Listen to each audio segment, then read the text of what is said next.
పశ్చిమాసియాలో Israel Hezbollah మధ్య పోరు అంతకంతకు తీవ్రమవుతోంది.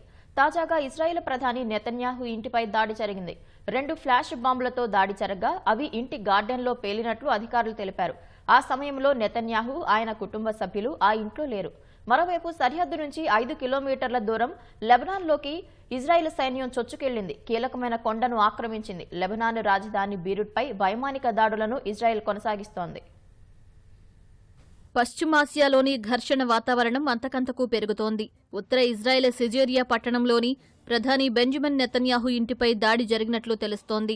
ఆయన ఇంటిపై 2 ఫ్లాష్ బాంబులతో దాడి చేయగా అవి ఇంటి గార్డెన్లో పేలినట్లు అధికారులు తెలిపారు.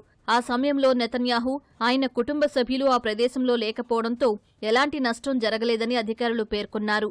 ఈ బాంబు దాడులను తీవ్రంగా పరిగణిస్తున్నట్లు ఇజ్రాయెల్ ప్రభుత్వం పేర్కొంది. హద్దులను దాటుతున్నారంటూ ఇజ్రాయెల్ రక్షణ మంత్రి కాట్జ్ ఎక్స్లో పోస్ట్ చేశారు. ఈ దాడిపై న్యాయశాఖ అధికారులు అవసరమైన చర్యలు తీసుకోవాలని కోరారు.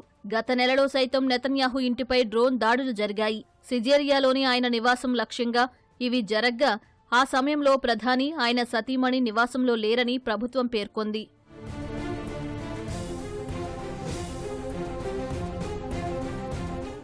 మరోవైపు లెబనాన్లోకి ఇజ్రాయెల్ సైన్యం అంతకంతకు దూసుకెళుతోంది.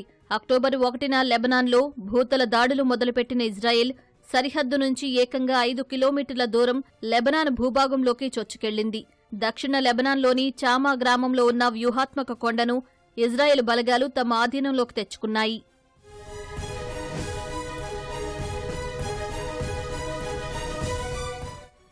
మరోవైపు లెబనాన్ రాజధాని బీరూట్పై ఇజ్రాయెల్ వైమానిక దాడులు కొనసాగుతున్నాయి.